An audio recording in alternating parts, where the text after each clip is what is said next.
población transformante de la recombinante, ¿cierto? Entiéndase por población transformante todas aquellas colonias que crecen en un medio suplementado con el marcador de selección, ¿cierto?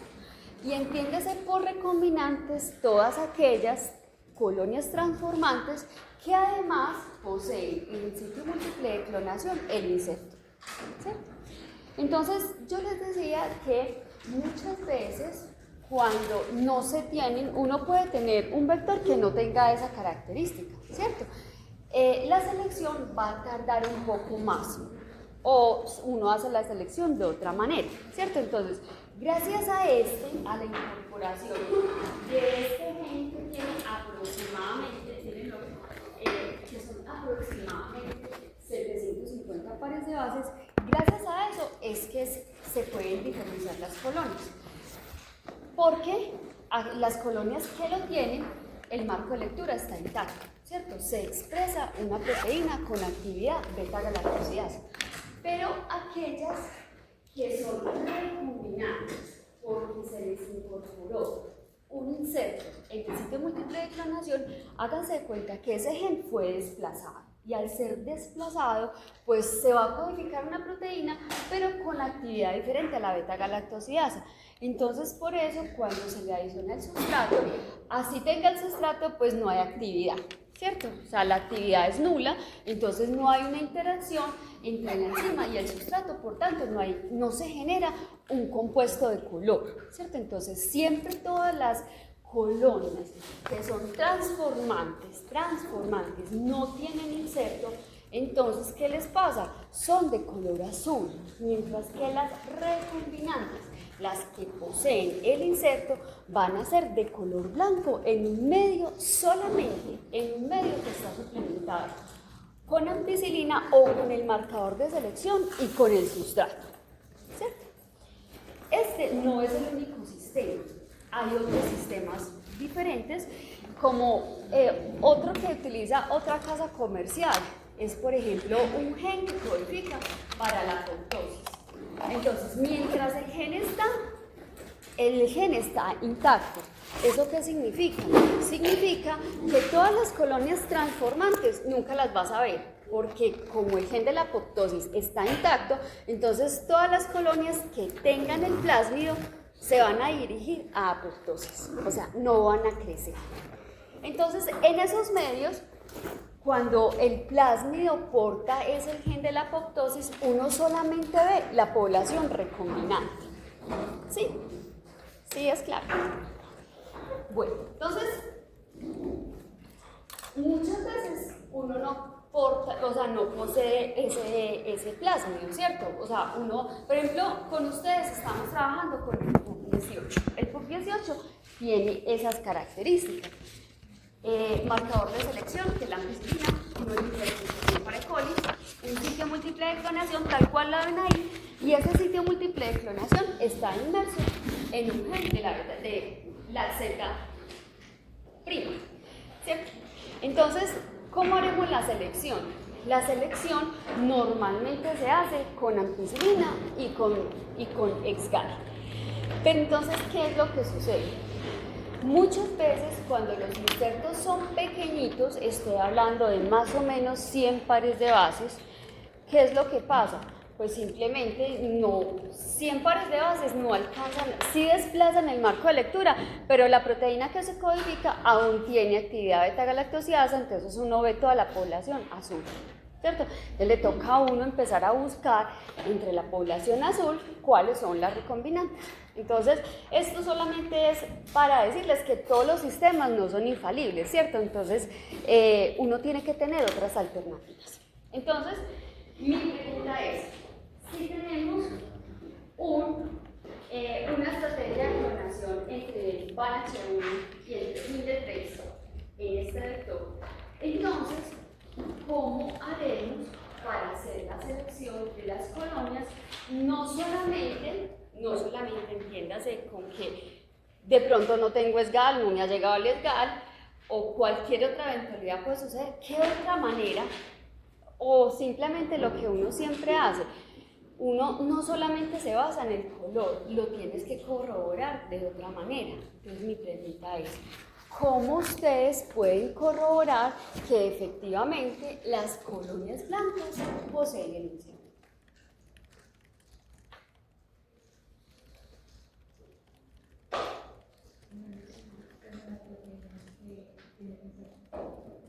¿Cómo? Este vector no es un vector específico. Entonces la cantidad de proteína que se está expresando es un poco limitada porque aquí, antes del ACZ, está el promotor del ACT, pero no es un promotor que regule una producción muy alta de proteína, sino que se regula realmente poca producción de la proteína. Y la proteína, si eso codifica para una proteína, porque uno puede poner cosas que pues otras cosas diferentes, digamos, esa viene pegada o tiene los extremos de la alfa-galactosidasa, de los mantos, o sea, de todas las secuencias que codifica para la alfa-galactosidasa. Me explico. Recuerden que este es el ciclo múltiple de producción, entonces ella va a venir pegada con todo eso, va a tener todo eso, y mire que todo eso codifica para aminoácidos. Entonces, ¿qué va a pasar? Pues, aunque tú tengas el insecto clonado al interior, pues siempre van a estar tanto al 5 como al 3 pegados de la alfa-galactosidasa, del que codifica para la alfa-galactosidasa. Entonces, ¿cómo haríamos para corroborar que efectivamente las colonias azules no tienen el insecto y las blancas sí? Realmente las que a uno le interesan son las blancas. Entonces, ¿cómo haríamos para probar que efectivamente en las blancas sí está el insecto?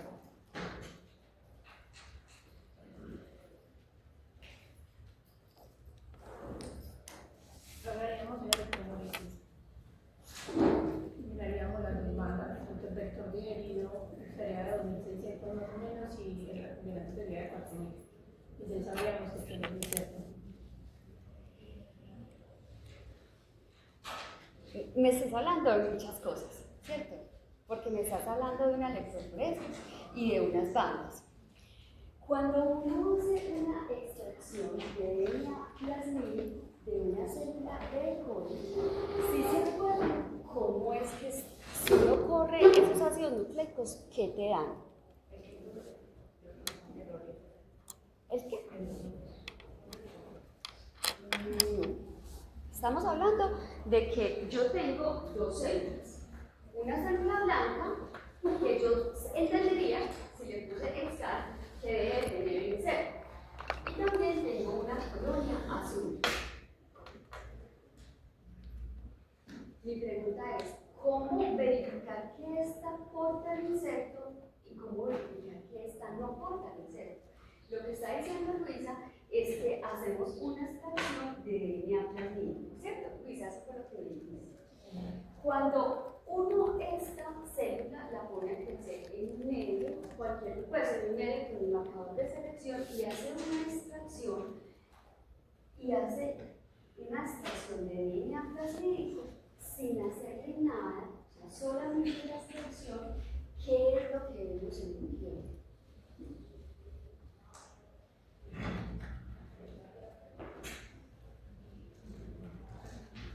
Se ve una banda, dos bandas, tres bandas, ninguna banda que se ve.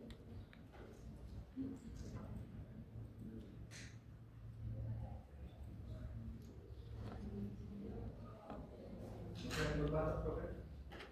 El ADN plasmídico de la célula y el ADN de la célula, ¿no? ¿Qué? Se está preguntando de cuántas bandas se ven, ¿cierto? Sí. No deberían ser bandas. ¿Cuáles bandas? La banda del ADN plasmídico y la banda del ADN de la propia célula. Cuando tú haces extracción de DNA plasmídico, no sé si se acuerdan que hay un procedimiento para extracción de genoma y hay otro procedimiento para extracción de plasmídico, ¿cierto? En el plasmídico hay un paso, que es el tercer paso, que te permite que solamente los DNA o los ácidos nucleicos, incluyéndose también el RNA de bajo peso molecular, como son el DNA plasmídico y el RNA, se renaturaliza. Eso ocurre en el paso 3, cuando usted le adiciona el acetato de potasio y el ácido acético glacial, porque el ácido acético glacial es un ácido débil, ¿cierto? Entonces el ácido débil permite la renaturalización de los ácidos nucleicos de bajo peso molecular. Solamente ese paso es el que hace que el genómico aquí no aparezca. Sí puede aparecer, no te estoy diciendo que no, sí puede aparecer si usted en este paso de incubación se le olvidó que eso sucedía ahí y lo dejó una hora y media, ya tiene renaturalizado también el genoma. Eso sí puede suceder. Pero hagamos de cuenta que no se le olvidó. Entonces, ¿cuántas bandas?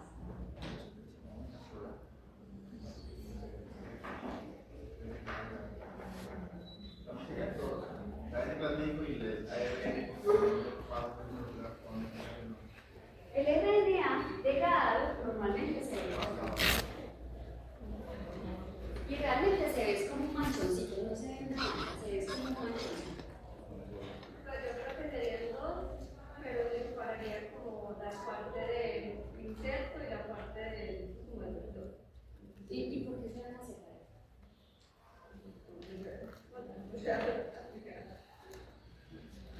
Entiéndase que esta célula que es transformante y esta que es recombinante, la única diferencia radica en el sitio, o sea, que en el sitio de clonación, esta tiene un inserto y esta no. Yo voy a dibujar más grande. El plasmio está así, completito, sin nada de electronido. Diferente de esta, que es el mismo plasmio, nada más que el sitio de clonación va a tener un inserto. Es la única característica. Entonces, si yo hago extracción de ADN plasmático de esta colonia y de esta colonia, prácticamente no va a haber incesto. Dos bandas que normalmente se localizan muy arriba. ¿Por qué? Porque cuando uno hace extracción de ADN plasmático de una célula, normalmente son las diferentes isoformas que tiene el DNA plasmático. ¿Sí se acuerdan de las isoformas? Entonces están enrolladas, la superenrollada, pero generalmente uno de dos. Yo me acuerdo que en el laboratorio de biología molecular, cuando hicieron la extracción de DNA plasmático, dieron dos bandas. Yo sé plasmático, lo sé porque tengo que hacer la práctica, no hice la prepráctica, es así, siempre es así, son dos bandas. Entonces, miren que si uno hace una extracción, realmente la diferencia, pues, no es como mucho. Entonces, ¿qué hacemos?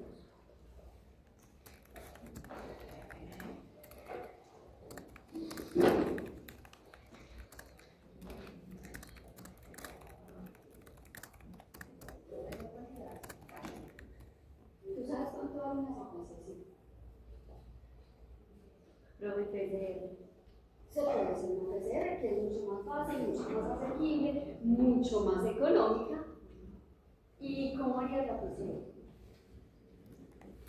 Pues sería para amplificar la parte del inserto. Y después comprobarla con una electroforesa. Exactamente. Entonces, devolvámonos un poquito al inserto. El inserto, llámese cualquier inserto, ¿cierto? O sea, ese puede ser cualquier cosa. Entonces, sí se acuerdan que cuando incluso en la vida que ustedes tienen, hay unos primers, ¿cierto? Entonces, esos primers son diseñados en función de lo que uno va clonando, ¿cierto? Entonces, si uno va a clonar una secuencia, entonces acuérdense que esa secuencia, dibujé las dos cadenas por separado, ¿cierto? Para poder acomodar ahorita los campos. Entonces, esa secuencia que uno tiene, que va a amplificar, uno diseña unos primers y recuerden que esos primers tienen unas características, ¿cierto? Entonces, ese primer, el primer forward, forward. El primer forward a quien es complementario, no a quien es igual, a quien es complementario. La cadena se confirma. Esa es la cadena positiva, que es la que va de 5 a 3. Y esta es la cadena negativa, que es la que va de 3 a 5. Entonces, si se acuerdan, cómo es que es el diseño de los primers. Uno los primers, ¿qué es lo que normalmente hace? Uno, hay varias plataformas en las cuales uno puede diseñar un primer, ¿cierto? Y funcionan súper bien, las del NCBI, y hay otras por ahí, muchas plataformas que tú teniendo la secuencia, él te diseña unos primers. Pero ¿qué pasa con esas plataformas? Digamos, son un poco restringidas para cuando uno quiere aplicar una secuencia que es esa o esa. Me explico. Por ejemplo, cuando uno quiere aplicar todo un marco de lectura completo para fines de expresión de una proteína, ahí sí es mucho más tedioso. ¿Por qué? Porque el primer no, las plataformas te ofrecen, digamos, primers que son muy bonitos, que cumplen todas las especificaciones, más o menos un 40-60% de porcentaje de GC, temperaturas de alineamiento bastante buenas, como 56 grados, pero a veces, digamos, eso no es posible, y sobre todo cuando uno quiere aplicar un marco de lectura que es para fines de expresión de una proteína. ¿Listo? Entonces, ¿qué es lo que sucede? Hagamos de cuenta que el primer forward, ¿a dónde es complementario? ¿A cuál de las dos cadenas es complementario? No. El primer forward por convención siempre es la secuencia de la cadena positiva. Es la secuencia, pero es complementaria a la cadena negativa. Entonces siempre el primer forward se va a pegar y se abajo. ¿Por qué? Porque tiene esta secuencia. Entonces, como tiene que ser por complementariedad, entonces voy a dibujar el primer forward a donde él se pega. ¿Sí o no? Entonces, me voy a devolver. Entonces hagamos de cuenta que esto lo vamos a clonar entre VanH1 y EQR1, como creo que es lo que ustedes están haciendo en la bolsa. Entonces, VanH1, ¿dónde está VanH1? Es así.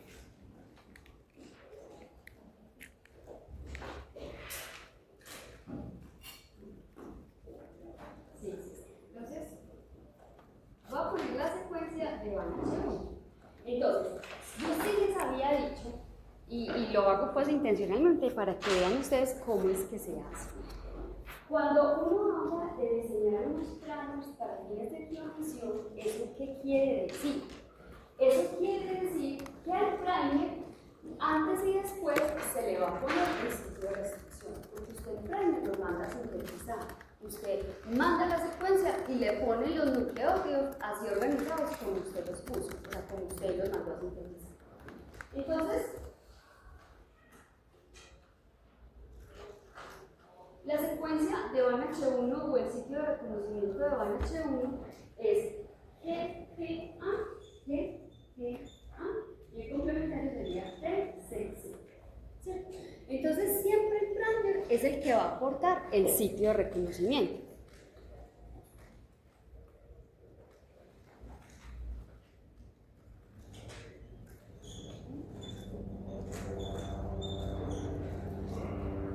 Y entonces, ¿qué pasa con el reverso?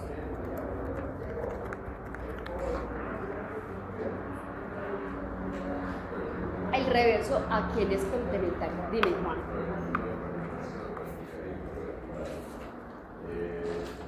Se tendría en cuenta los signos creativos del sitio de reconocimiento.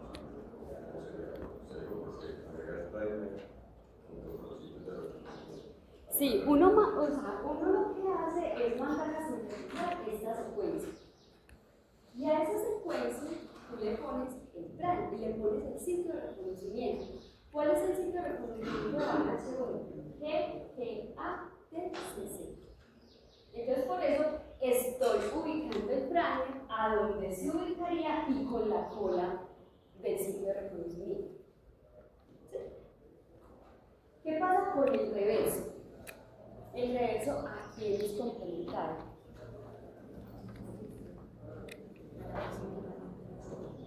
El reverso, vean que cuando uno entra al usuario, uno siempre señala acá y acá. ¿Sí? Pero la realidad es que como son dos cadenas, un primer, el forward es para la cadena negativa y el reverso es para la cadena positiva. Pero el reverso es esta secuencia, la secuencia de abajo, no la de arriba, porque a la de arriba es complementaria. ¿Listo? Entonces voy a borrar esto y voy a poner esto. Entonces el plan del reverso te lo borro. Con el plan del reverso sucede una situación. Como son dos cadenas, entonces, ¿qué sitio de reconocimiento le pondría? Pues habíamos dicho que el plan H1 y el de eco R1. Entonces, ¿qué sitio se le pone? El de eco R1 es eco R1, G A es G A T T C. Ahí lo pueden ver. ¿Qué pasa cuando uno manda a sintetizar en los primers? Al forward es muy sencillo. Le pones la secuencia, ¿cuál secuencia es? Y arriba, y antes de la secuencia, le pones el sitio de reconocimiento, que sería esto. G, A, C, C, C.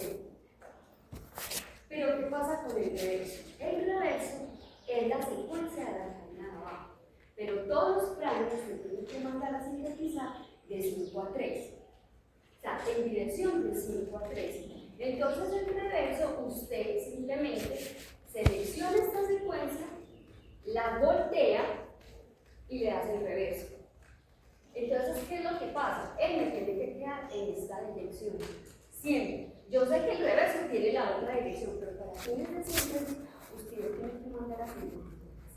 Y le tienes que poner el sitio de restricción tal cual es. Que en este caso es G A T T C. Entonces usted le pone tal cual es. ¿Y él ya qué hace?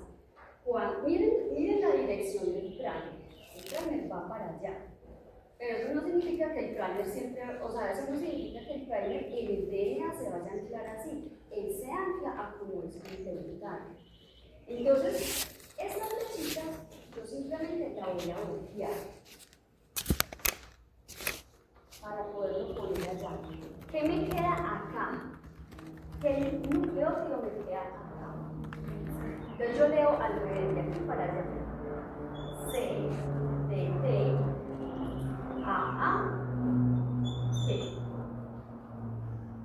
Entonces acá, cuando el producto se está amplificando, entonces él va a incorporar así. C, D, T, A, T. Es simplemente darle la vuelta.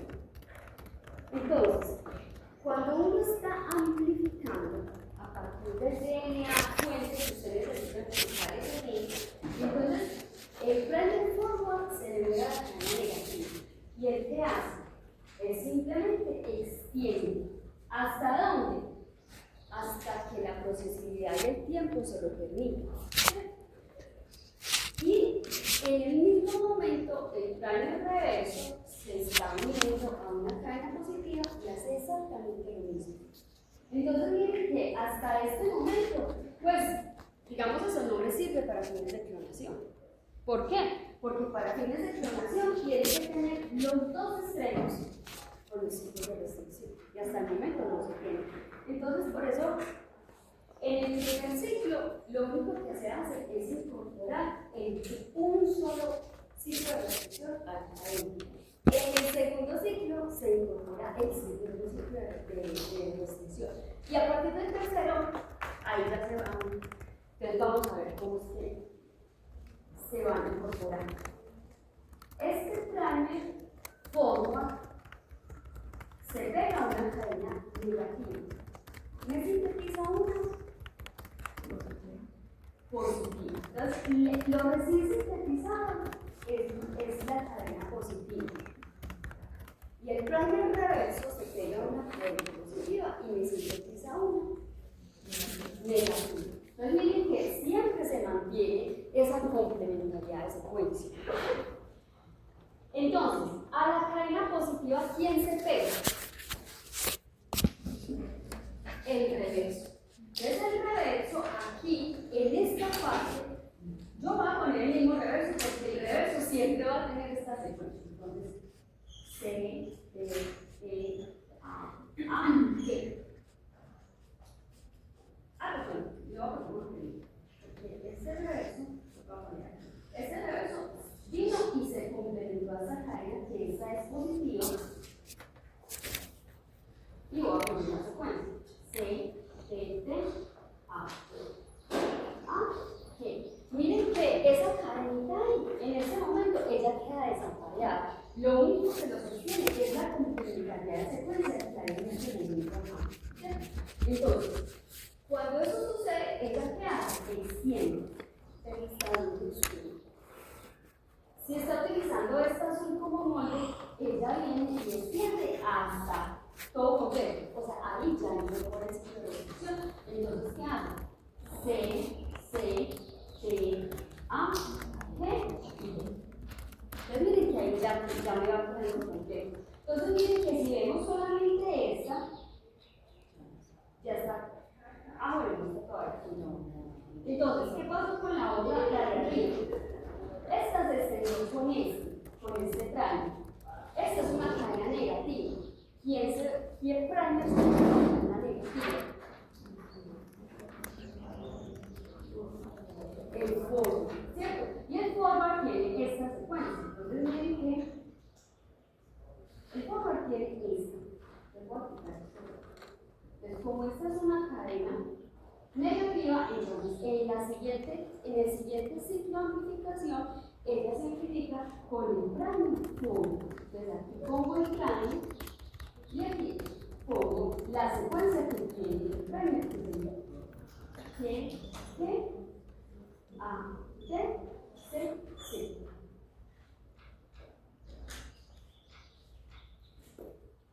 Y así eso va sucediendo cíclicamente. ¿Cuántas veces? Pues las veces que usted lo quiera repetir. Normalmente en una PCR, para estos fines, uno la pone entre 35 y 40 ciclos. Entonces háganse de cuenta que en un ciclo, el que salió con el forward, al siguiente con el reverso. Y así sucesivamente. ¿Listo? Entonces simplemente lo que voy a hacer es extender la cadena, extiendo y voy a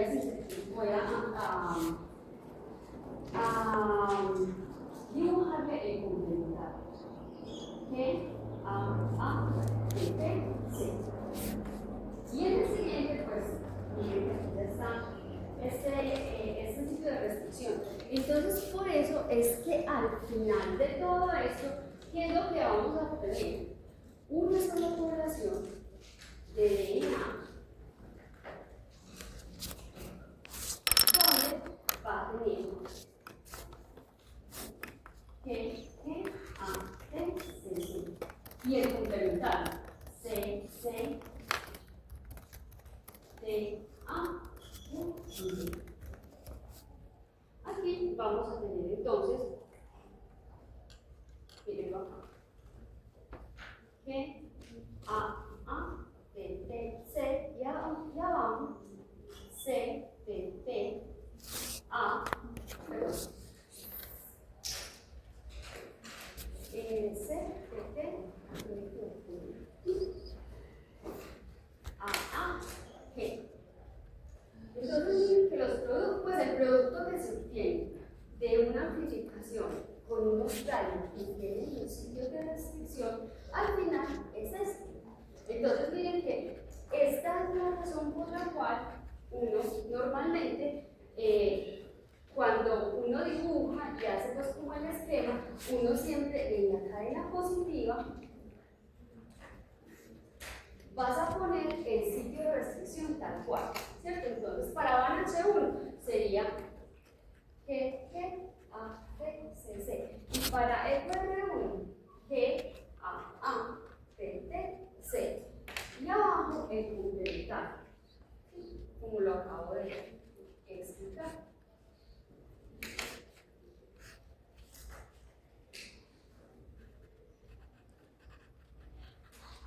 Bueno, pero entonces, lo que estaban diciendo por aquí era que uno podía evaluar estas colonias con estos planos. Eso fue lo que les enseñé ayer. Entonces, ¿cómo no?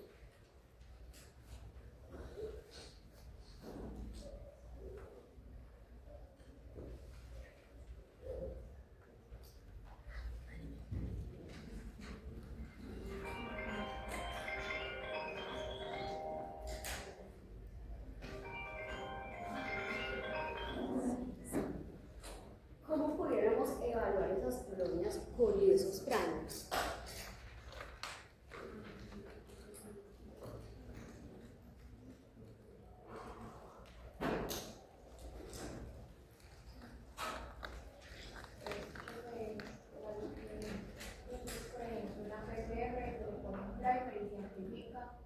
Un plano.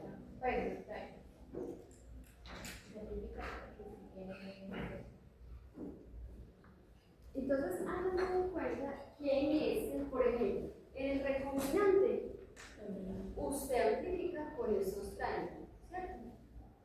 ¿Qué tamaño te debe dar?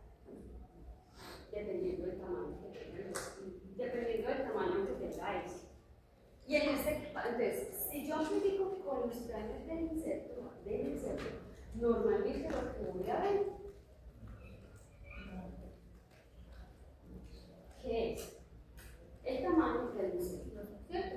Que si esto corresponde más o menos a 1000 pares de bases, entonces tiene que ser el mismo tamaño, ¿cierto? Entonces, más o menos 1000 pares de bases. Y aquí, ahí no veo nada.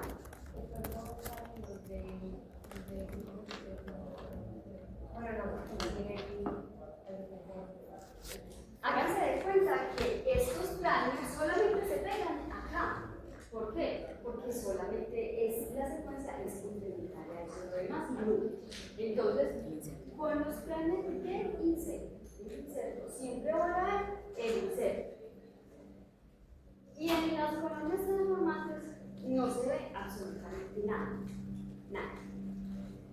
Pero normalmente uno, digamos, hace varias PCRs para confirmar que eso sí está ahí orientado de esa manera. Entonces, por eso yo no sé si aquí de pronto alcanzan a ver esto.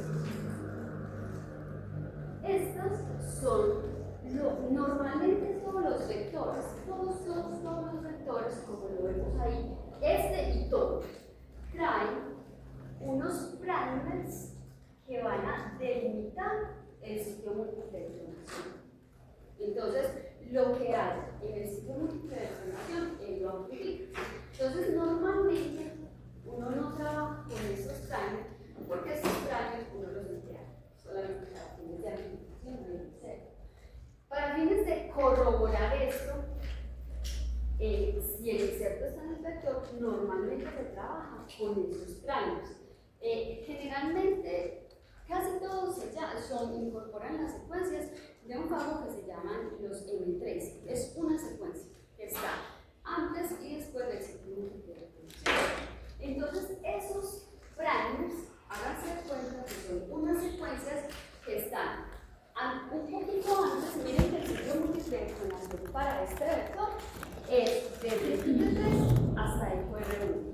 Y miren que el primer está acá. Este es el foco y este es el reverso. ¿Sí? Entonces, digamos, esas secuencias no son susceptibles de ser cortadas por encima de la restricción.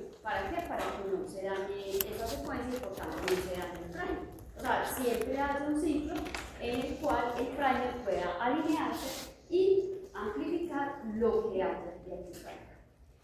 Entonces, mi pregunta es, si esta secuencia es una secuencia de aproximadamente 1000 pares de bases, ¿qué tamaño me da acá y qué tamaño me da acá?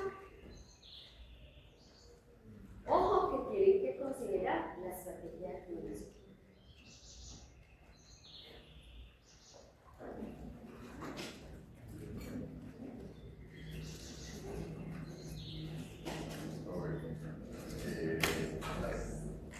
Recombinantes tendrían que haber 1000 pares de bases para los nucleótidos.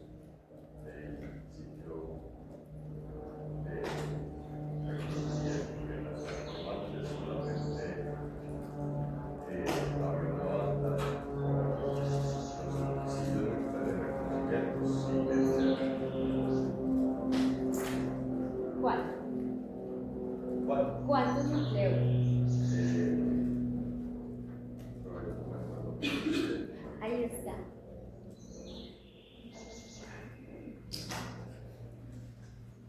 ¿Cuántos nucleótidos habrán de primer a primer?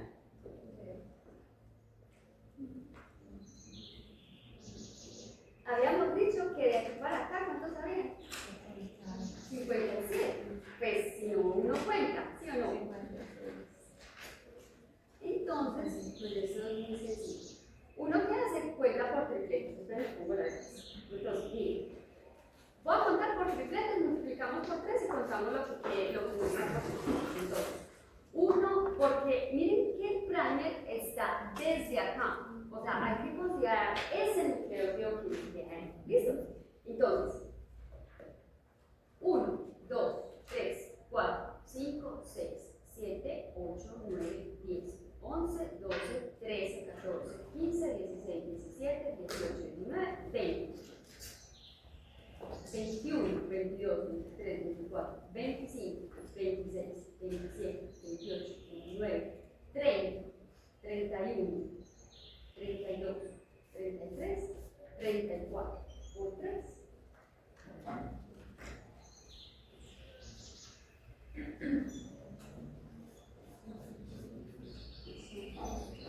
Son 102.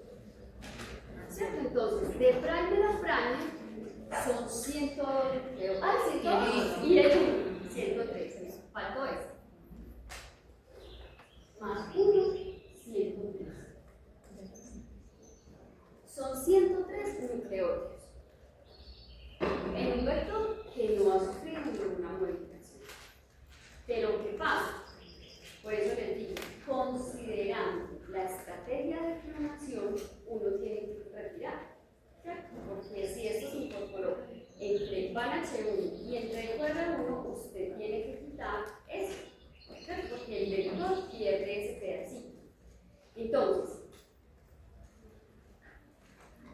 en una PCR de una colonia azul, donde el sitio múltiple de clonación está completo, entonces uno vería una banda de más o menos 103.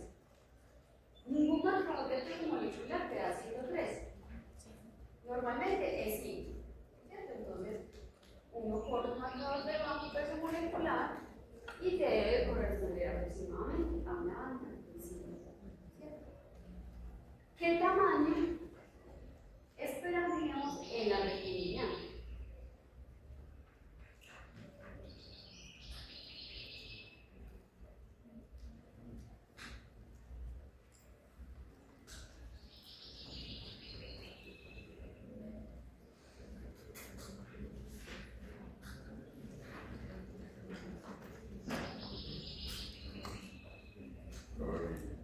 Como 6, no. 1006. 1012. No.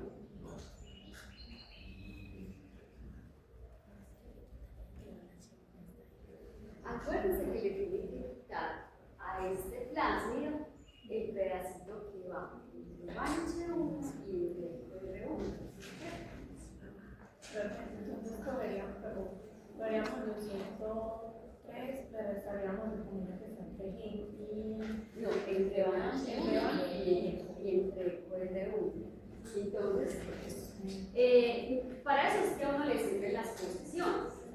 Entonces, variamos el inserto. Exacto. Entonces recuerden que siempre el inserto reemplaza lo que tú le quitaste al vector, ¿cierto? Entonces, aquí en este caso, entre van H1 y entre eco R1, ¿cuántas bases habrán? Mentira. 1, 2, 3, 4, 5, 6, 7, 8, 9, 10, 11, 12, 13, 14, 15, 16, 17, 18, 19, 20, 21, 22, 23, 24, 25, 26, 27. Son 27. Pero recuerden que siempre cuando se hace la clonación, se restituye el sitio de cada una de las enzimas, el sitio de restricción, o sea, el de Van H1 y el de R1. Entonces, ¿cuánto fue que dije? 27. Son 27. Entonces, a esos 27, ahí, yo los conté y estaban incluidos los dos sitios de restricción. ¿Qué tamaño tienen los dos sitios de restricción?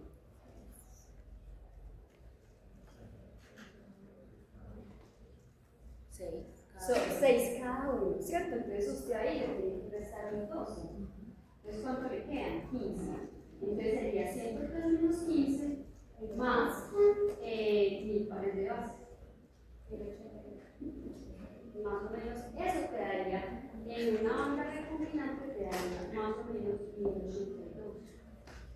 Porque tú tienes 1082. Bueno, igual es un gel con el marcador de peso, eso se ve en la banda de mí un poquitín más arriba, ¿cierto? Pero no más. ¿Listo? Entonces, chicos, importante esto, ¿por qué? Porque esta es una estrategia para usted poder definir si una colonia blanca sí es recombinante y si una colonia azul sí es transformante. ¿Qué otra cosa podríamos utilizar?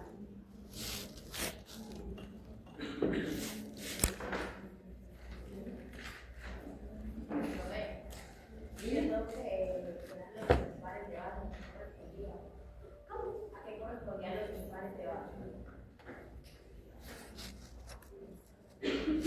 Al tamaño del inserto. Porque para el inserto no se puede usar la ¿Cómo? Porque para el inserto no se puede utilizar las M3. Sí, este tamaño es con los M3. Porque mira que 103 es el tamaño del sitio múltiple de clonación que se multiplican con los primers M3. ¿Cierto? Entonces ahí es donde tú tienes que retirar lo que pierde el inserto, es lo que pierde el vector y sumarle el inserto.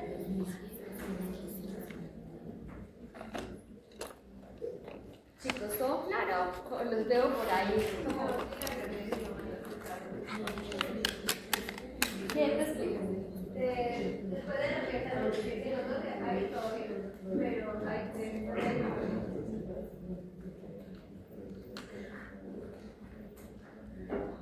El prime, a ver, hay unas secuencias que están fijadas por acá, ¿cierto? En el vector. Entonces, esas secuencias, digamos, son unas secuencias universales que se le ponen a todos los vectores de clonación. ¿Para qué? Para ahí anclar un primer y para que tú puedas tener unos primers también universales que te permitan diferenciar si el vector es transformante o si es recombinante. ¿Sí? Entonces, ese primer, o sea, ese juego de primer, siempre te van a amplificar. O te amplifican el fenotipo transformante o te amplifican el fenotipo recombinante. Cualquiera de los dos, pero siempre deben de amplificar. Pero el tamaño de lo que usted va a amplificar está supeditado a la estrategia de clonación. Si tú lo haces por encima de restricción, entonces, ¿qué pasa? Usted le tiene que retirar lo que pierde entre los sitios de restricción. ¿Sí? Entonces, por ejemplo, si esto en la clonación se hiciera entre 1000D3 y entre EcoR1, pues prácticamente se perderían todos los ciclos de restricción, ¿cierto? Entonces usted simplemente corta de aquí para allá, ¿cierto? Entonces, ¿qué pasa? Como esto lo hicimos entre van H1 y entre eco R1, entonces entre van H1 y entre eco R1 contamos. ¿Cuántos había? 12, no, 12 no, 27. Eran 27 núcleos. Entonces usted cuenta las bases que hay. Mire que aquí estaban H1. 1, 2, 3, 4, 5, 6, 7, 8, 9, 10, 11. 12, 13, 14, 15, 16, 17, 18, 19, 20. 21, 22, 23, 24, 25, 26 y 27.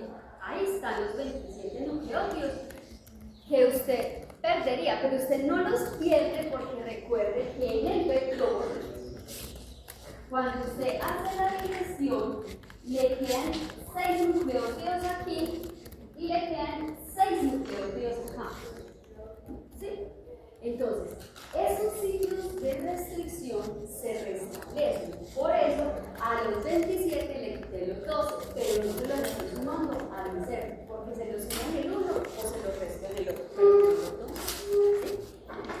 Entonces, o lo que también uno puede hacer es retirar todo y sumárselos al 0. O sea, como tú lo entiendas, pero siempre lo tienes que considerar. Entonces, acá, como son 2 ciclos de restricción, entonces son 6 nucleótidos por aquí y 6 nucleótidos por acá. Entonces, de los 17 que perderías, realmente tienes 15. Entonces, como el sitio múltiple de clonación me amplifica de aquí hasta acá, me amplifica 103, yo a 103 le quito lo que pierde el vector, que son 15 nucleótidos. ¿Sí? Y en reemplazo de esos 15, le puse ¿qué? Una secuencia de 1000 pares de bases. Mira, son 1000 pares de bases, pero él trae complementados, porque acuérdense que esto viene así. Entonces miren que aquí están las otras 6, pero no las puedo volver a sumar ahí, porque estas son colas desapareadas que se aparean acá, se complementan acá, entonces no las puedo contar 2 veces. Las cuentas en el 1, muy bien. Listo. Entonces 103 me los dice más 1000. Pues, a ver.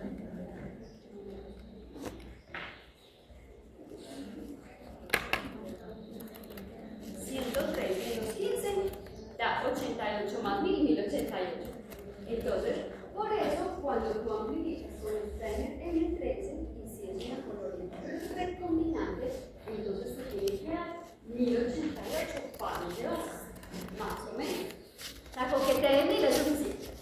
Fíjense que se alinee a la escalerita de 1000 es suficiente. ¿Listo? Ok.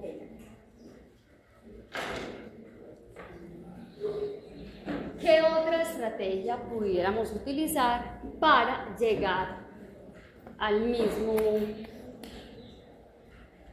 resultado?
igual, todo el vector, todo el inserto es DNA, ¿cierto? Y todo ese DNA es susceptible de ser contado por enzimas de restricción. Entonces, de acuerdo a la estrategia de clonación que utilizamos, esto se clonó con VAN-H1 y con EQR1, ¿sí o no? Entonces, si se acuerdan que cuando hicimos este dibujito, cuando uno incorpora un inserto en un sitio múltiple de clonación, el sitio múltiple de clonación se restablece, es decir, no se pierde.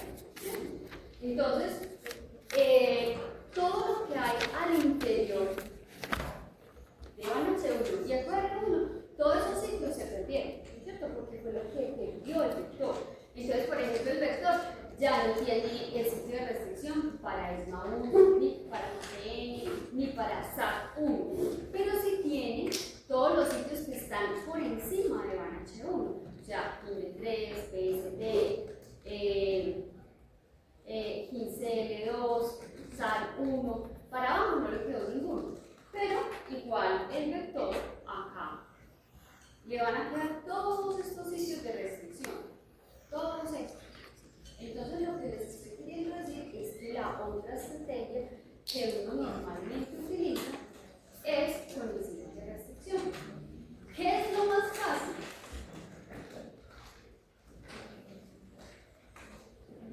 Deshacer lo que hizo la ligasa, ¿cierto? Recuerden que siempre se van a restablecer los sitios de restricción. Perdón, los sitios de restricción para las enzimas que utilizamos en el medio. Entonces, si yo quisiera saber si esta es de recombinante y esta es transformante, pues igual hago la misma extracción de DNA plasmídico. ¿Y con qué enzima lo puedo hacer?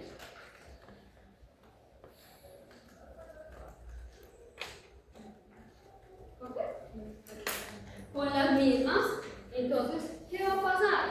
Va a pasar lo que ya sucedió. Entonces, uno digiere y qué tamaño pasa a tener.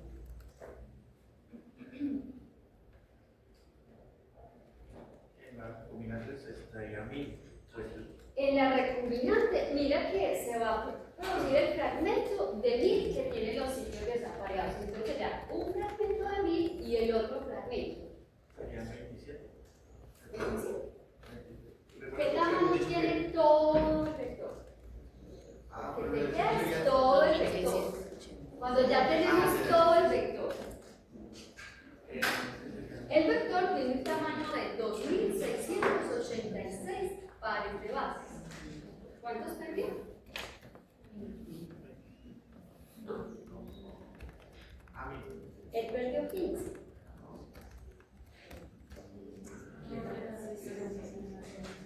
No perdió 15. Perdió 15. De 5 a 6, 1. De 1 a 8, 7, 6, 2.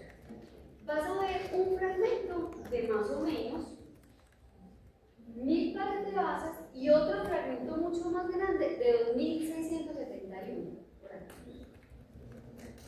En el recombinante, en el transformante, ¿qué vas a ver? Recuerden que el transformante está completo, a ese no le pasó nada. Si le pongo en el tema del vector, no se vería el fragmento de 2671 pequeño de 15. Exacto, entonces al otro, pues en este veríamos un fragmento de, o sea, si lo dividimos acá,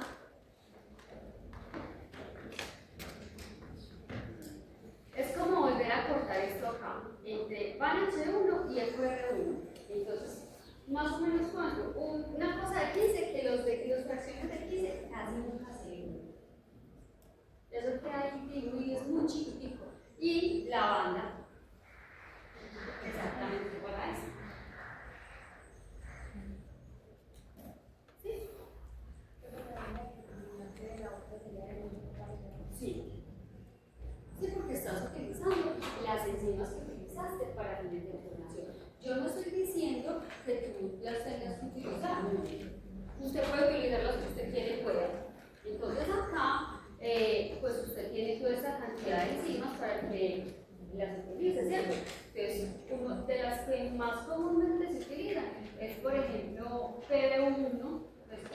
uno la puede utilizar y hacer recorte. O sea, lo que es lo importante, que tú demuestres con una diferencia o con un cambio en el perfil electroforético que hay un producto diferente, no que esto es igual a esto. O sea, la diferencia es que tengas un polimorfismo diferente y que obviamente, pues, al sumar a la sumatoria más o menos de los fragmentos, te dé el tamaño del recombinante.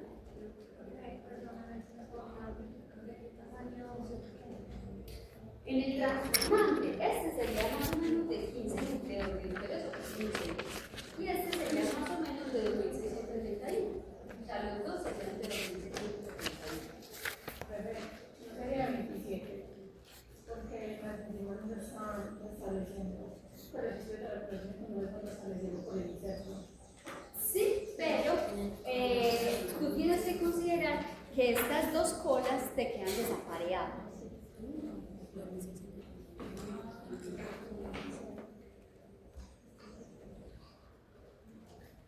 Bueno, entonces, en este ejemplo, por ejemplo, tenemos este vector, que es un vector que estamos utilizando. Entonces, si hacemos la digestión entre van H1 y entre 3, pues más o menos serían entre van H1, entre van H1, entre van H1 y entre 3 son aproximadamente 31 nucleótidos. Entonces uno a 2600, que es el tamaño del vector, se le retiran los 31 nucleótidos, entonces me quedaría 2655.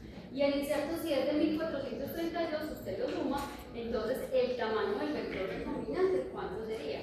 4087. Igual para eso, ya lo habíamos calculado, que sería 2686 menos 15 más 1000. ¿Cuánto era? 2000. No, ese era con los N3. Entonces, para calcular el tamaño del recombinante sería 2686, que es el tamaño normal. ¿Cuánto pierde el vector? Entre van H1 y entre QR1 pierde 15. Entonces, ¿cuánto va a ser? 2686 menos 15. Ya. 1, 7, 6, 2. 2671. ¿Cuánto le sumas? Le sumas 1000. Que es el tamaño de la proteína. Bueno, el tamaño del marco de lectura que estamos hablando. 1, 7, 6, 3. 3671. Ese es el tamaño del vector completo, el recombinante. ¿De qué tamaño daría el transformante?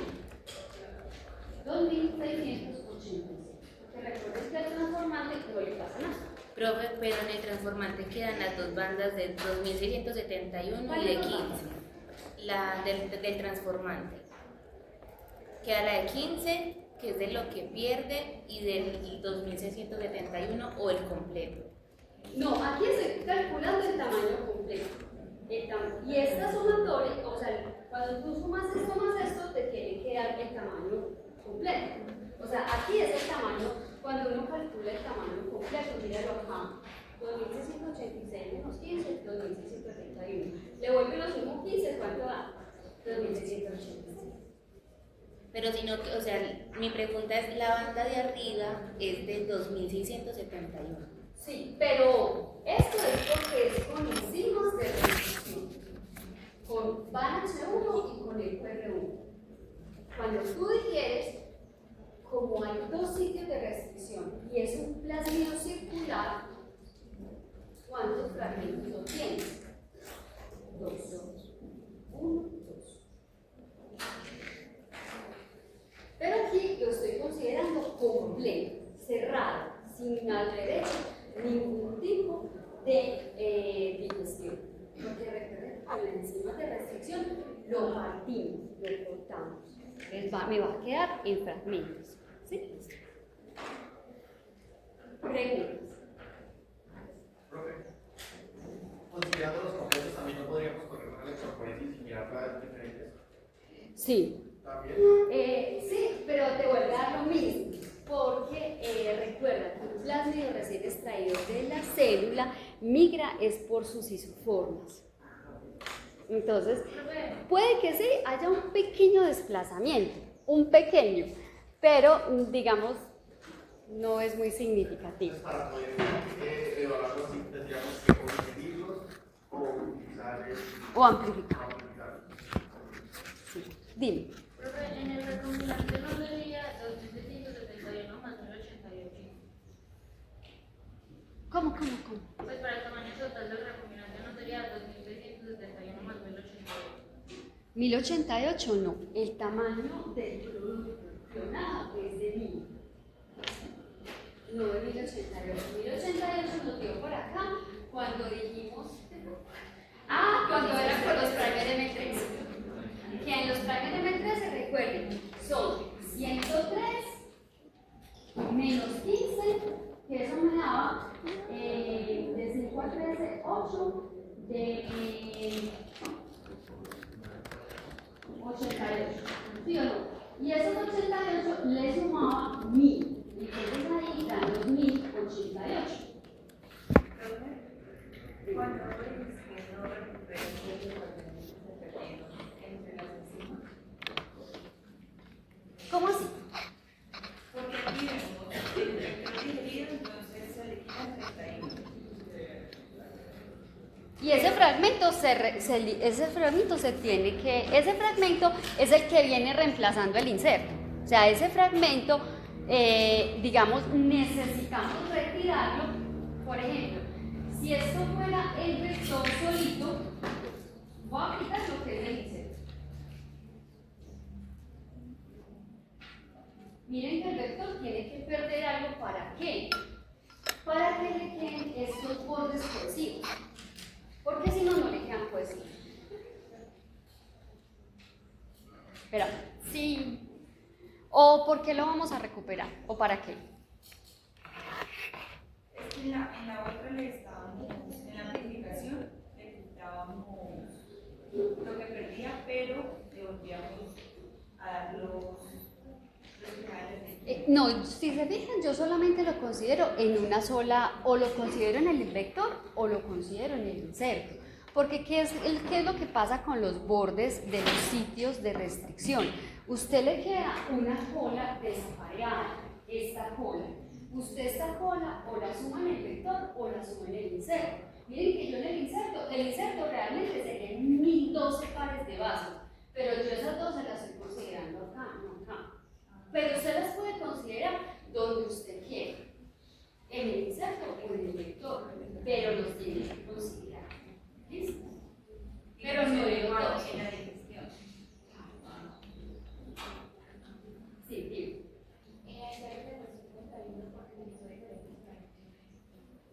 No, y el C31 porque es el Q3 y van a ser. Porque recuerden que uno le retira al vector lo que hay entre los sitios de restricción. Después de ese sitio de reconocimiento, no alcanzando los. Realmente tú los cuentas en el 1 o los cuentas en el 2, pero los tienes que considerar. ¿Sí? Digamos, yo para eso no me enredo tanto. ¿Por qué? Les voy a decir por qué. Porque, por ejemplo, en este esquema, miren que siempre para eso están los puntos o las posiciones en los sitios de restricción. Por ejemplo, acá, esta clonación que yo estaba poniendo ahí es entre Van H1 y Q3. Dime cuál es el punto de Van H1. Van H1 es 417. ¿Sí lo ves ahí? Mira. O sea, el sitio, la posición de Van H1 lo voy a hacer un poco más grande porque no veo. Mira que la posición de Van H1 es 417 y la posición de fin de 3 es 447.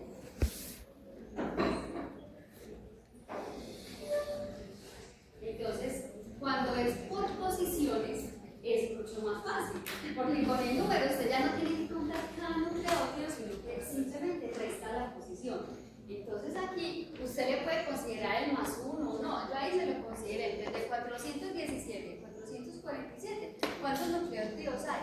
30 más 1, 31.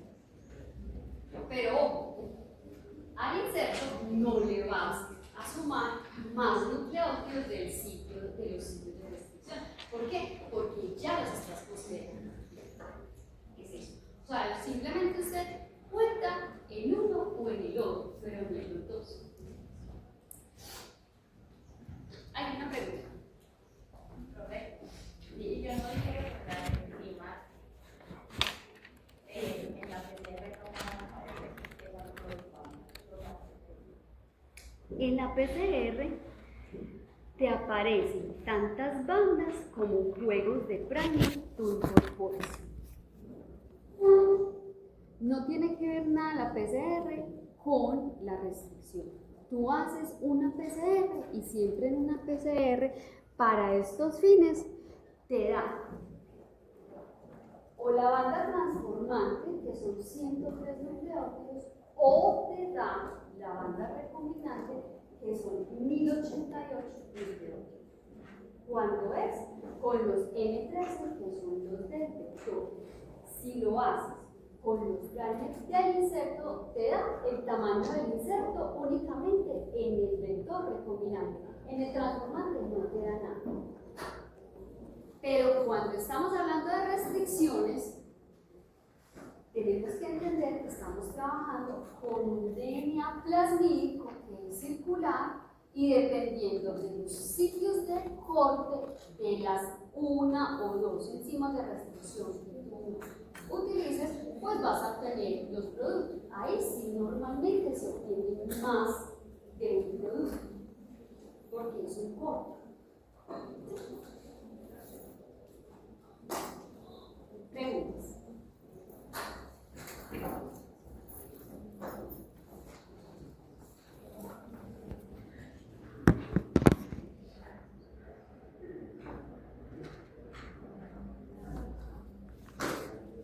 Una cosa importante que de pronto no comenté acá.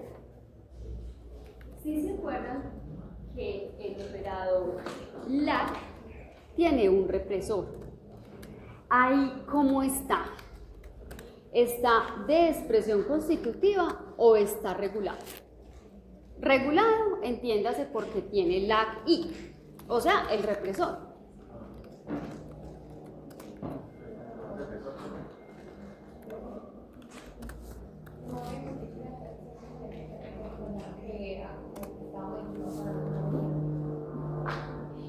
No, uno puede encontrar vectores de clonación con LAC-I y sin LAC-I, pero tú lo tienes que saber para poder saber cómo manejar el vector.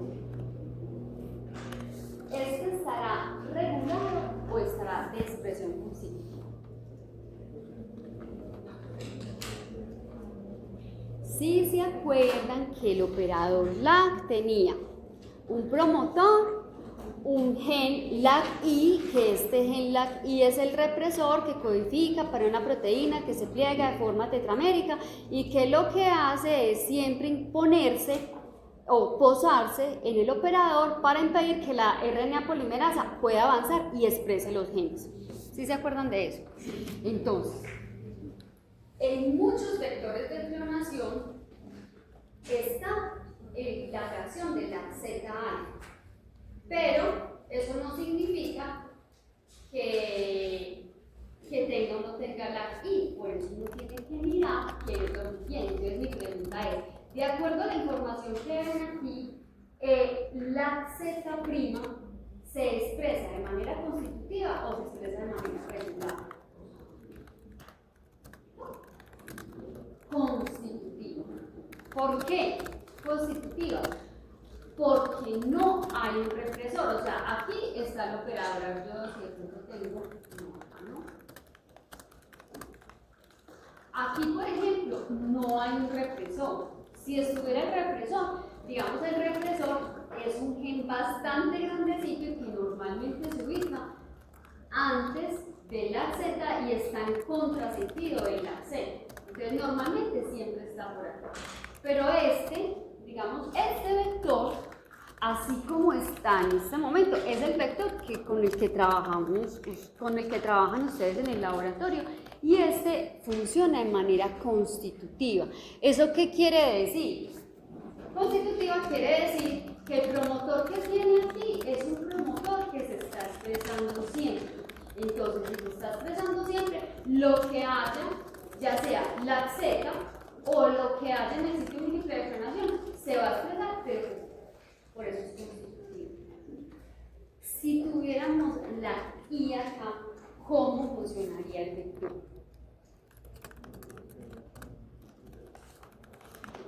El vector en esta parte no se expresaría hasta en este caso, tuviera lactosa. Exactamente, entonces cuando ustedes vean que el vector tiene la I aquí adelante, uno sabe que a esos vectores, para que el vector funcione y te dé las colonias blancas y azules, dependiendo de lo que haya en el sitio múltiple de clonación, usted al medio le tiene que adicionar IPTG. El IPTG es un análogo de la lactosa, ¿listo? Que es un poco más barato que la lactosa y por eso se utiliza eso. Entonces, todo lo que tenga la I, usted lo tiene que regular dependiendo de lo que usted necesite. Si usted, por ejemplo, su vector tiene la I y C y usted no vino a la clase, por ejemplo, no sabía que eso era el represor, ¿cómo le van a crecer todas las colonias al otro día?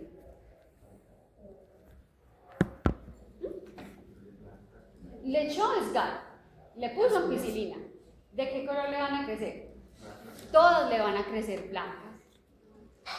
Y pues la realidad no es esa, ¿cierto? Uno tiene que mirar cómo está organizado la Z para definir si tiene o no tiene que adicionarle IPTG. Pero con el vector de ustedes es el que no tiene la I, por tanto, por eso nosotros no les damos IPTG, sino que solamente les damos el sustrato cromogénico, que es este.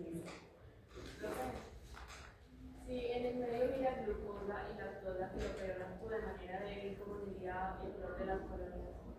Normalmente a los cultivos no adicionamos lactosa. Cuando es para estos fines, ni glucosa tienen, porque el medio LB, ¿de qué está constituido?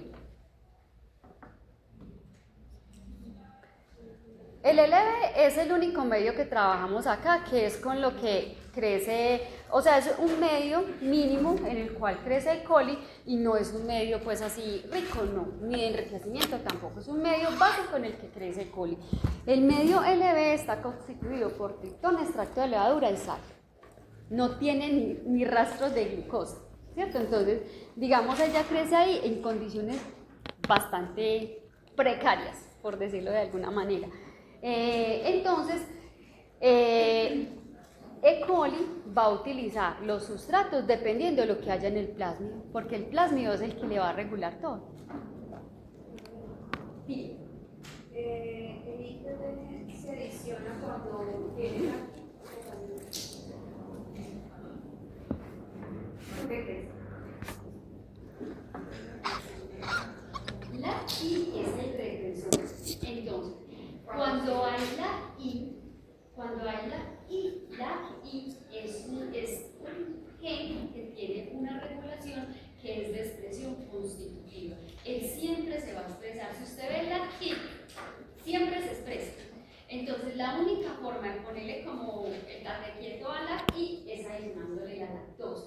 Entonces, siempre la I se va a expresar. Entonces, si está, se expresa, entonces, ¿qué va a hacer la I?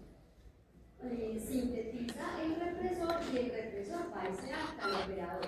Cuando se acta el operador, no puede expresar un gen. Entonces, montándolo como en el acá, por ejemplo, poniéndolo acá, entonces, si yo tengo un represor que está aquí puesto, digamos lo que está aquí, si es el sitio múltiple de clonación, pues no se va, se sintetiza el DNA, pero no se expresa nada, por tanto las colonias son blancas.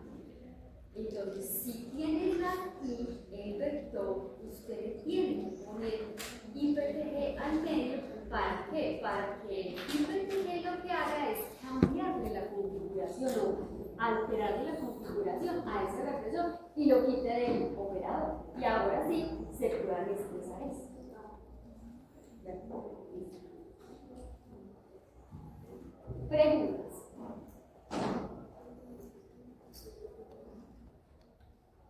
Profe, pero entonces es que me acabo de entender un poquito que tú dijiste si tiene LAC-I es constitutivo. LAC-I es de expresión constitutiva, pero LAC-Z es de expresión regular. Si hay LAC-I. Pero si no hay LAC-I, si no lo hay, siempre LAC-Z es de expresión constitutiva. ¿Sí? Pero LAC-I es el represor. LAC-I es el represor. Exacto.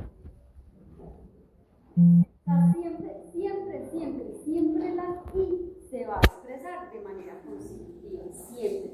El que puede estar o no regulado es la Z. Si está la I, la Z está regulada. Si no hay la I, la Z está en expresión constitutiva. Bueno, entonces, esto es como un pequeño resumen en el cual, pues, miren ustedes simplemente, uno qué es lo que siempre hace cuando va a empezar una explanación. Pues simplemente mirar en qué vector lo voy a hacer. Uno puede trabajar en muchos vectores, ¿cierto? Porque vectores hay infinitamente muchos vectores con los cuales usted puede trabajar. De hecho, cuando usted compra unas células top 10, que son carísimas, a usted le regalan el vector, ¿cierto? Entonces le regalan un PUC 18. Entonces, acá usted, bueno, dice, bueno, ¿qué voy a hacer por el vector? ¿En dónde se conserva un vector?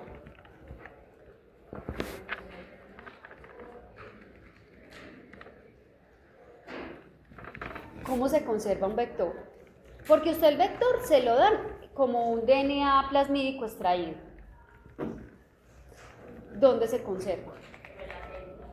En las células. Entonces, una manera de usted, digamos, mantener un vector por mucho tiempo es transformando ese vector en una célula de coli, y la célula de coli, ahí sí usted sí la puede crioconservar a -80, y ahí le queda el vector forever. Entonces, cuando usted tiene el vector, usted, pues, para empezar, tiene que buscar el mapa del vector, ¿cierto? Normalmente esa información uno la va encontrando en todas las bases de datos. En las casas comerciales que han hecho sus vectores, normalmente esa información está disponible. Pero entonces lo importante del vector siempre va a ser el sitio múltiple de declinación, porque el sitio múltiple de declinación es el espacio físico que le está ofreciendo el vector para decir, vea, aquí va a poner el inserto. En ninguna otra parte diferente usted va a poner el inserto, solamente ahí. Entonces, recuerden que como ya lo habíamos visto, la selección de las enzimas de restricción obedece o se da en función de la secuencia que tiene el inserto. Entonces recuerden que siempre se van a seleccionar aquellas enzimas de restricción que no cortan el inserto. ¿Por qué? Porque esas que no cortan se van a poner a un extremo y al otro.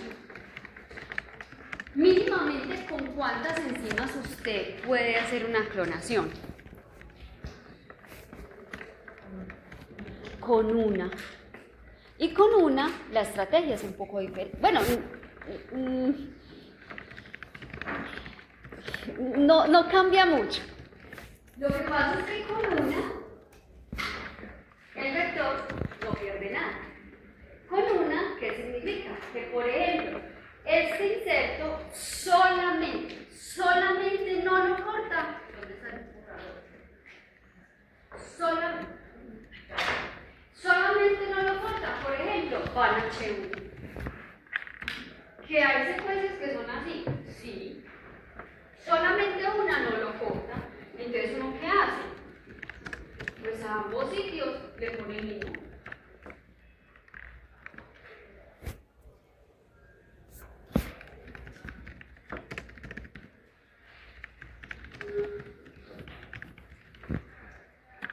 Y la estrategia sigue siendo la misma. ¿Qué es lo que uno tiene que considerar aquí? Que el vector,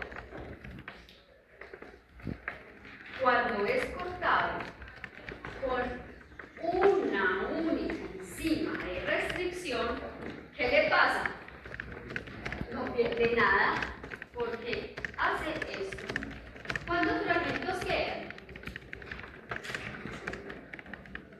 Uno. Entonces aquí el vector no pierde nada. ¿Sí? Acuerdo. Ella había comentado que todos los vectores, las enzimas que cortan en el sitio múltiple de clonación solamente cortan una sola vez. Y en ese punto no lo puede. Entonces, por ejemplo, busco un R1 o van a hacer un o un D3 por fuera del vector, no es nada. Entonces, por eso, yo me atrevo a poner una sola línea. Si fueran dos líneas, o sea, si fueran dos sitios de reconocimiento, ahí sí se dan los vectores. Entonces, digamos, la condición de estos vectores de información es que solamente cortan una sola vez por encima de la restricción. Hay sus eventualidades, ¿sí? O sea, hay sus cosas diferentes. Por ejemplo, hay un vector por ahí que se llama el PCR 2.1. Ese PCR 2.1 tiene dos sitios de restricción, uno al lado del otro, que ya les puedo decir, después, cuando lleguemos allá les digo para qué se utiliza, pero es el único caso donde un vector de clonación es cortado dos veces con una misma enzima. Bueno, entonces, ¿qué le pasa? Con una enzima. Bueno, entonces con una enzima es exactamente igual. Entonces, recuerden que el que inicia uno con qué enzimas trabajar es la secuencia del insecto. Usted lo puede hacer preferiblemente con dos, preferiblemente. Pero hay algunas ocasiones que uno lo tiene que hacer con una. Generalmente, digamos, una secuencia entre más grandecita, 500 pares de bases, digamos, son un poco más amables y al menos tiene dos enzimas de restricción que no lo cortan, entonces no trabaja con ellos. Bueno, entonces, cuando usted tiene ese vector, entonces, cuando tienes el inserto, usted tiene que preparar el inserto. Entonces, por eso hace horas en el laboratorio, usted le dice un inserto amplificado con dos sitios de restricción, uno vale uno y el otro es el R1. Entonces, por eso, el vector y el inserto se tiene que preparar de la misma manera. ¿Para qué? Para que dejen los extremos cohesivos iguales. Entonces, en las estrategias de clonación en las cuales usted utiliza dos enzimas de restricción diferentes que te generan diferente borde, que los bordes no son complementarios entre sí, entonces, ¿qué pasa? Esas clonaciones son muy dirigidas. ¿Qué es dirigida? Que el 5' se pone aquí y el 3' se pone aquí. O sea, ahí no hay de otro. ¿Por qué? Pues porque simplemente lo está. O sea, porque eso no es complementario a esto. Entonces, simplemente es algo muy dirigido. Siempre uno sabe cómo va a quedar el vector. O sea, cómo va a quedar ese inserto al interior del vector. Entonces, por eso usted tiene que hacer la dirección con las dos enzimas igual, dando el inserto con el vector. ¿Qué pasa con el vector? Cuando usted infiere este vector y pierde los fragmentos, ¿con qué fragmento tiene que trabajar usted?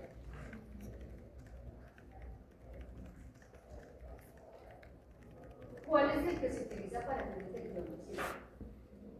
El grande, ¿cierto? Este grandote. Y entonces, ¿cómo hacemos para separarlo? Porque ustedes le adicionaron la enzima de restricción, ¿cierto? La enzima parte, o sea, la enzima corta. ¿Cuántos granitos quedan? 2. Pero ya sabemos que el fragmento es bastante pequeñito. ¿Cuánto es de pequeñito? Son más o menos 15 bases. Es muy pequeñito. Entonces, eso realmente es una nada. Pero sin embargo, uno qué es lo que hace, o nosotros en el laboratorio lo que hacemos con ustedes es que una vez ustedes han hecho el control de digestión, entonces nosotros lo corremos en un test de agarrosa y cortamos. Porque si usted limpia, o sea, usted, ¿qué es limpiar? Retirarle las enzimas de restricción. Porque usted digamos, al DNA que ustedes se les entregó, tanto al inserto como al vector, eso lo tenemos, le tenemos que retirar las enzimas. ¿Por qué? Porque ustedes, o sea, el DNA tiene enzimas de restricción, las enzimas de restricción siempre cortan, pero eso lo vamos a utilizar después para una ligación, pero si viene con una enzima de restricción, pues la ligasa liga, la enzima de restricción corta, entonces es una cosa, entonces por eso siempre tenemos que retirarle los productos. Ustedes no lo hacen porque sería pues mucho más largo, normalmente lo hace la propia Caro o la motor.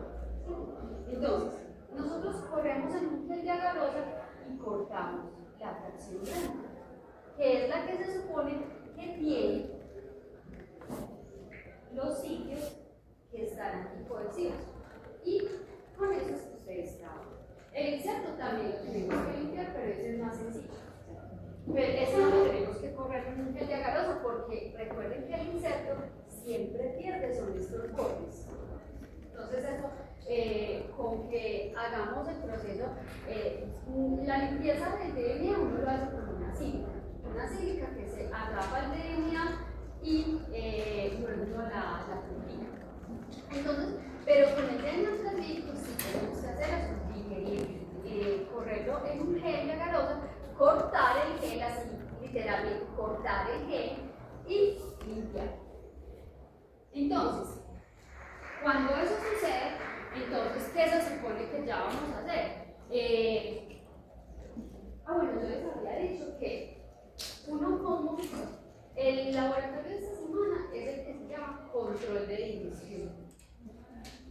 ¿Qué será un control de división? Uno tiene ustedes tenían un DNA circular, ¿sí o no? Y ustedes le adicionaron dos enzimas de restricción. Una que es BANH1 y otra que es EcoR1, ¿cierto? Para hacer el corte. ¿Cómo yo puedo saber que las enzimas sí hicieron el trabajo?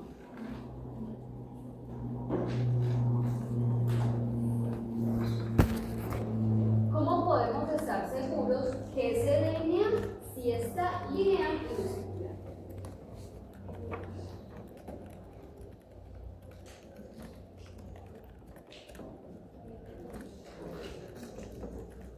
En una electroforesis, no.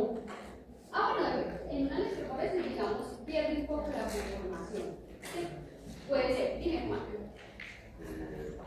A mí se me ve, pues, centrar la parte y si no es porque está bien ligado, porque se cortó bien el resto. Pero acuérdate que esto es un DNA lineal, ¿cierto? Entonces, por eso es que es importante uno correr el gen.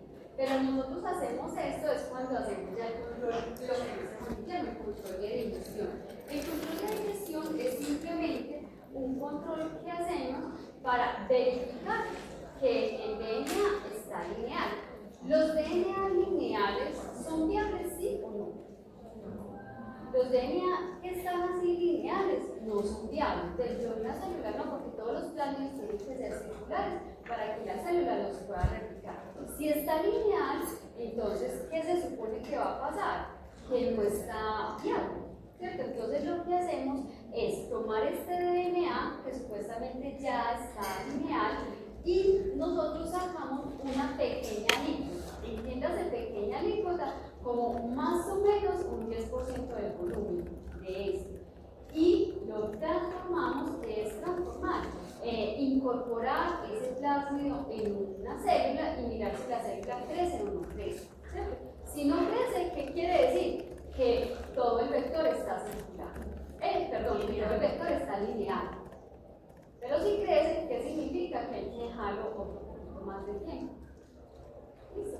Entonces, por eso es el laboratorio de mañana, que es el control de digestión, que es donde hacemos el proceso de transformación con el vector recién digerido, de tal manera que si las células no crecen, ustedes tienen que venir el jueves y el viernes respectivamente para revisar las placas. Si las placas no están crecidas, entonces nosotros lo que hacemos es limpiar y luego ustedes hacen la limpieza.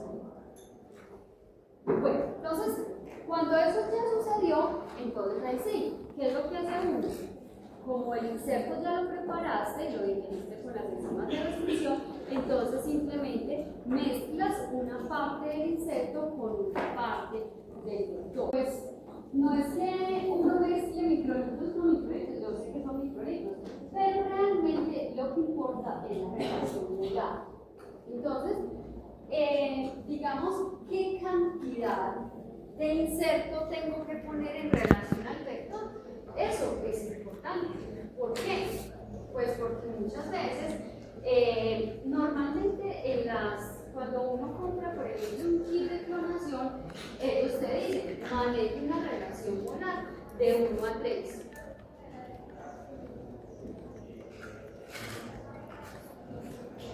Entonces, ¿cuánto se tiene que poner? Entonces, por eso es que es importante determinar las concentraciones tanto del insecto como del vector. Pero vamos a ver cómo es la relación. Si yo digo que es una relación, bueno, con el vector que estoy trabajando, se maneja una relación molar de 1 a 3. Entonces, ¿cómo se calcula eso?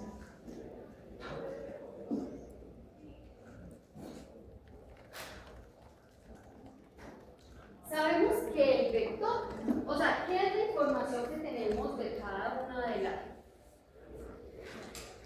¿Qué es la información que tenemos de cada uno de ellos? El vector tiene un tamaño de ¿cuánto? 2.686 pares de bases. Calculémoslo así, pues porque ese es el tamaño del vector, sin que le pase nada. ¿Cuál es el tamaño del insecto? 1.000 pares de bases. Entonces, para calcular esa relación molar es hacer cuenta como equiparar el tamaño con la concentración. Entonces, para uno calcular la relación molar, uno dice ¿qué tamaño tiene el vector? Entonces, en este caso serían 2.686 pares de bases. Ese es el tamaño del vector. Normalmente, uno tiene que calcular la concentración de cada uno de ellos. Concentración. ¿Cómo se calcula la concentración? En un nanodrop. Entonces, en un nanodrop, después de uno hacer todo esto, que lo digiere, lo limpia y no sé qué, entonces, y dependiendo del volumen, pues uno sabe, más o menos, dependiendo del volumen de la concentración que hayamos utilizado, más o menos nosotros les damos a ustedes alrededor de 100 nanogramos.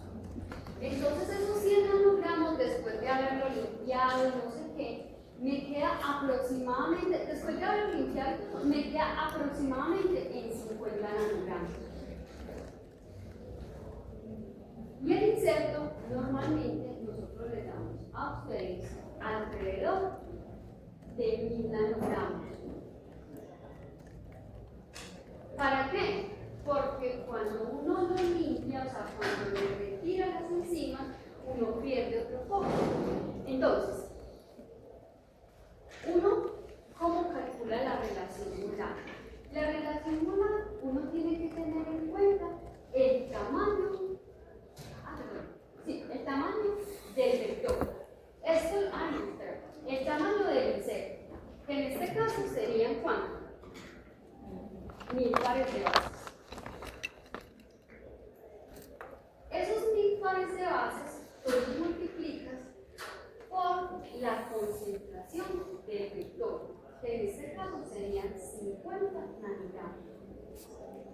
Bueno, realmente la concentración es en nanogramos por microlitro. Nanogramos por microlitro. Y lo divides entre el tamaño del vector, que serían 2.686 pares de bases.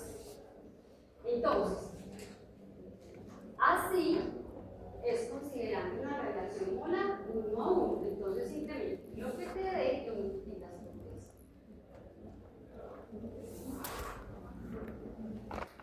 Entonces, 1000 por 50,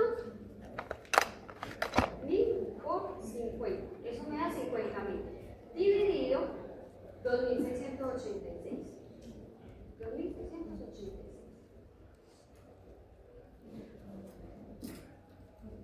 Eso me da 18.615, ¿qué? Porque pares de bases, pares de bases.